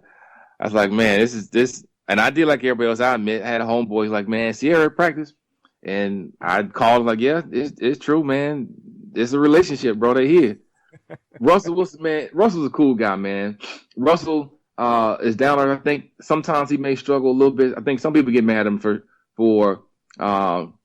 having to play his role, man. He's still a starting quarterback of a football team. And when you compare him to other guys, especially this year, people like Cam Newton, the way he acts and the way his demeanor is as a quarterback, which I don't have a problem with, and contrast that to Russell Wilson. Russell Wilson is more of the standard barrier for what you would think a quarterback would be. And I think the problem is he tries maybe on his own accord to be that standard bearer as well.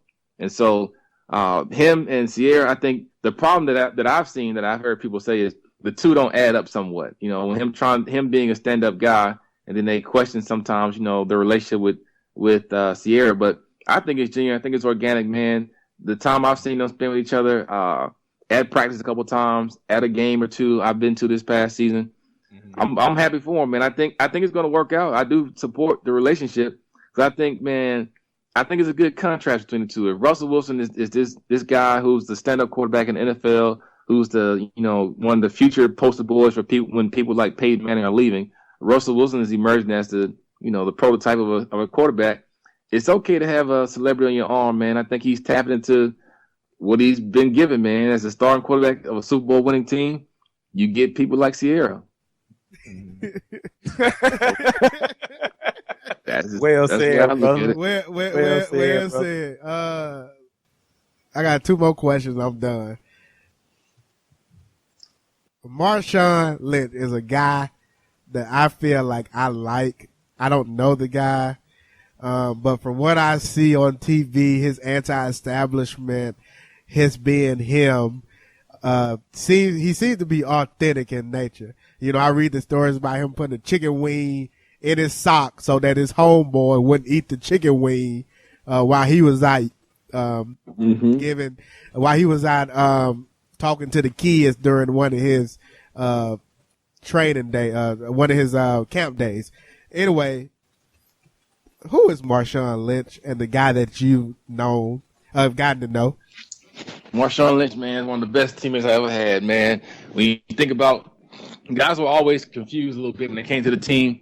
The 3 years I played with Marshawn, rookies, undrafted rookies would come in and they would just be surprised that Marshawn Lynch was as personable as he was. There were other guys I played with who were Pro Bowlers and all that and probably weren't even as well known as Marshawn, but they were standoffish. They were, thought they were better than everybody else on the team and didn't have a relationship with anybody. Marshawn Lynch, man, is the best teammate in the locker room that you can have because he's going to be down there. He's going to say what he's going to say. If you got an issue, he's going to speak up for you. If he feels like you haven't been given a fair opportunity, because he has that platform, he'll go and cuss. And I said, like, he'll go and cuss out somebody, including the head coach, for your benefit. He's not politically correct, like you said. He's not going to come back in and kind of lobby and all that. No, he's going to speak his mind and say what he got to say. And that's what you expect with a guy like Marshawn. And at the same time, he has fun. He's going to party. He's going to live it up. He's going to invite you to his house. He's going to do all the things that you would want a teammate to do. And so Marshawn, man, he's just himself. And even him, Super Bowl a couple of years ago, not talking to the media, it's not that he wants to be some kind of, a renegade or anything. He just don't like talking. And so if you don't like talking, he's not going to do it. He doesn't want to be the poster child running back. He wants to be himself, man. So Marshawn Lynch, him retiring the way he did, he had been talking about potentially retiring for a while, man. And he's one of those guys at the end of the day, it's not about Hall of Fame. It's not about rushing records. It's not about having his picture on the side of the stadium. It's about playing football the way he wants to play. And at this point, he's gotten a little older, and he said he wants to still be able to enjoy life. So I kind of saw the writings on the wall, man, honestly, a year ago that he wasn't going to play too much longer. You did an interview with 950 in Seattle in which you gave the pulse of the locker room or what you had heard from the locker room surrounding the past. So the Super Bowl against the New England Patriots, third and 1 or 4th and 1 on the 1 yard line. They decide to throw a pass. Russell Wilson gets picked off by West Alabama's own Malcolm Butler. Seattle Seahawks lose the Super Bowl. You gave an interview in which you provided the pulse of what the locker room felt in regards to why that play was called. And that essentially was, the locker room felt as though the Seahawks and the coaching staff wanted to give Russell Wilson the MVP, and they were reluctant to give Marshawn Lynch the MVP because of his antics during the Super Bowl week. And, we all remember I'm here so I won't get fined comments. Mm-hmm. I say all that to say, what is your opinion on how that situation was handled? Not the pulse of the locker room, but your thoughts. My thoughts, man. That's good. I'm glad you asked it, because some people thought my thoughts were integrated within this whole locker room thought. Like I said before, the locker room, man, I'm still, and at that point, even still now, you gotta understand, I still was teammates and still friends with all these guys. I still spend the off seasons in Seattle with some of the same guys who were in the locker room. So likewise, when they called to just talk and vent, they would call and tell me what they felt about the play and about what was going on. I think too, earlier in the year, man, there was, just the rifts in the locker room when Percy Harvin got traded and sent away and some other decisions in the locker room. So there was a divided locker room a little bit just in general about, who's on the coaching side and who's on the player side. So, my personal feeling about that play in particular, I can be honest, no. The coaching staff could not have said in that very moment in the middle of the game that we want to pass the ball so that Marshawn Lynch can so that Russell Wilson can get the MVP. It's not enough time. It's only 45 seconds on the play clock. You don't have time to think like that. But at the same time, in calling the play, you have pass plays and you have running plays you use from the 1 yard line all the way up to the any 20-yard line in the red zone. And so with them being on the 1 yard line, I'm sure they had the option to run and they had the option to pass. And they chose the option to pass to kind of hopefully sneak up on the Patriots and sneak one in and get an easy touchdown to get out of the way. To not have to go and have 4th down and run and all that. So, yeah, Marshawn Lynch could have gotten the ball, but I think the team was really honestly trying to just surprise the Patriots, man. On top of that, what were there any thoughts about Marshawn getting the MVP? I think there probably was before the game. I think because that's all the buzz is about. Would Marshawn Lynch talk and go to the podium and do the "I'm going to Disney World" speech after the Super Bowl? So I think going into the game, they may have thought about that. They may have thought about how to handle it as an organization. If they weren't, any organization would, because that's their responsibility to see how can they get out in front of stores ahead of time. But in that moment, I don't think they were trying to. But I do think at the end, if the pass would have been completed, the reality is most likely Russell Wilson would have won the MVP of the Super Bowl. And I think that's just something that Coach Carroll, the organization, they all have to deal with that, not me. So I'm cool. I'm fine with it. And I think the teammates and everybody, they're still trying to recover from that moment as well. But it's just one of those things that as Coach Carroll, the organization, Russell Wilson, Marshawn Lynch, Malcolm Butler, Ricardo Lockett, who's receiving that play, they all have to ask and look within themselves to figure out, okay, now what was the real motivation behind that play? And if things would have worked, we all have been looking at Coach Carroll and the whole staff as geniuses anyway. So I think that's the real underlying theme is it's always what if and who really has to deal with the situation, me, the fans, the locker room, or the actual people that were involved in calling the play. So amazing. Well said. Well said. Last question for me. Congratulations. You recently you got married. How long have you been married now? I've been married at this point 11 months. Oh wow, you're approaching the year. A year, bro. Yeah, almost. Yeah. So you've been married. We're gonna say a year. You got a little one on the way. Yes, sir. Congratulations again to that. Thank you. I'm not sure if you know the sex of the baby, but given all the conversation around CTE, and head concussions, head trauma, etc., if you were to have a little boy, would you be okay with him playing the game of football, knowing the after and the post NFL trauma that takes place and that you're actively living? Would you be okay with just your little son playing the game of football? I would. We had this conversation, my wife and I, family, friends, and this is a conversation that I think a lot of NFL players are having right now. Some guys that I know that have just finished recently playing and have little ones, and they're of that age where they're close to playing Pee Wee League football, and they're having a conversation a little bit more serious than I am. But yeah, I would let my son play. I let my son play football, and I think the only difference is I would definitely be able to try hard to gauge, and I think I'll be one of those parents where at the first concussion, I know some people won't even give their child a chance to have that first concussion, but at the first concussion, that might be the last time my son plays. And I know, and I assume that as the studies get better, we get new technology, the rules of the game change, I assume that we're going to do a better job of making sure players are protected too. And so that's kind of why I'm making a decision that my son will be able to play, because I anticipate things getting better. Now, if things don't get better and get worse, of course, that would change my decision. But I want my son to play, and I just try to do a very good job. And I encourage all parents to do a good job of having that conversation with their kids early, to know that at the first sign, or that you're invested and you're watching and you're paying attention, that the first sign is over, it's done. And I think that's the approach that I would take with my kid is they can play at the first instance where I see that they're not able to protect themselves, they're playing the game the wrong way, they're susceptible to some injuries. It doesn't look like my child has that desire, that fight to be a tough football player, to know how to play the game. Then at the end of the day, I'm going to stop. So it'll first be integrating the child into flag football and some other things, then seeing how they kind of gauge themselves. But at the end of the day, at least I'm willing to give my child a chance to play football. Yeah. Did you have experience in the concussions?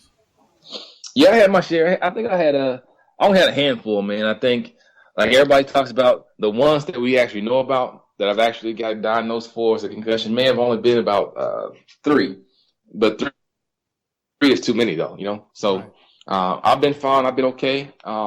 Post playing, I think there's still some things that we all deal with from football. I think some things that I notice every now and then. But I don't think I think I'm one of the fortunate ones who doesn't have some of the symptoms that most guys have from CTE. So I'm still gauging and watching myself and keeping an eye out on technology, on investments, on research to kind of see where I stand too. Because some of the symptoms don't take effect until years down the road too. So far so good. BG, man, this guy's amazing, BG.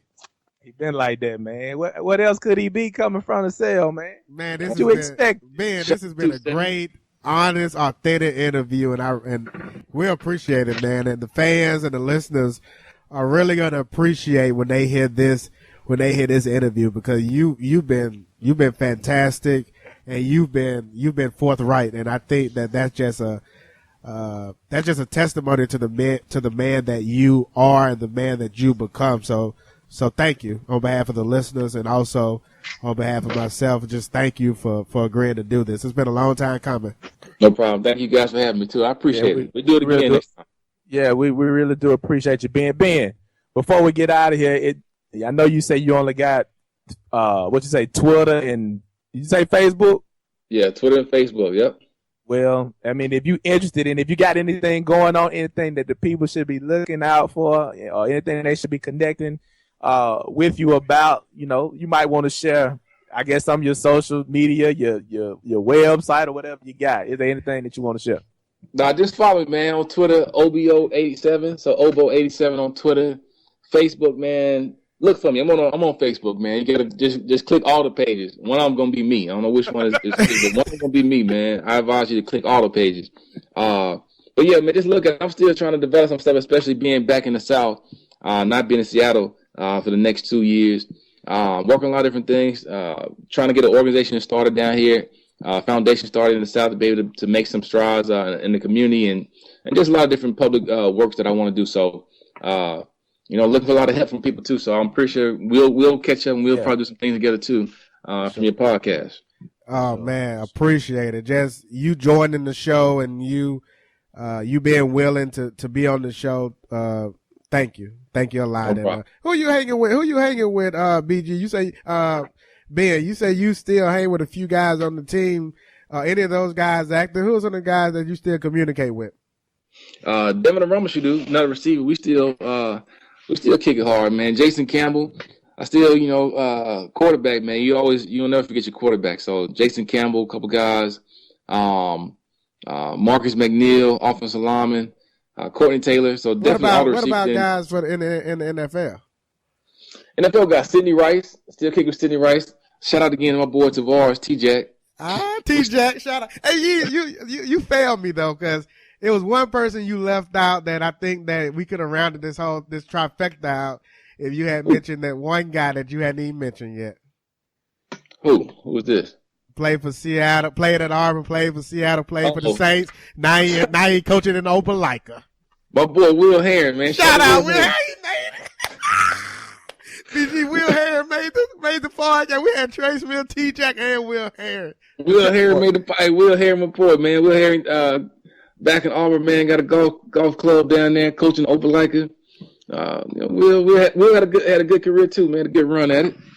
Shout out, man. Ben, appreciate it, man. BG, how can the people listen to this podcast and other podcasts in the network?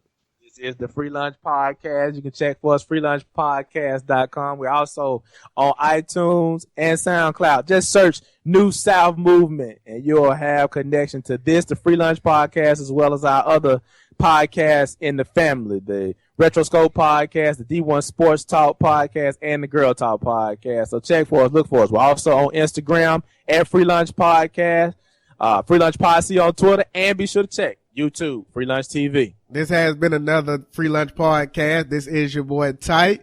We had the main man B Jeezy, and of course the wonderful Benjamin Ebenezer Obama. So thank you Ben, for joining us, and we are out of here. Peace.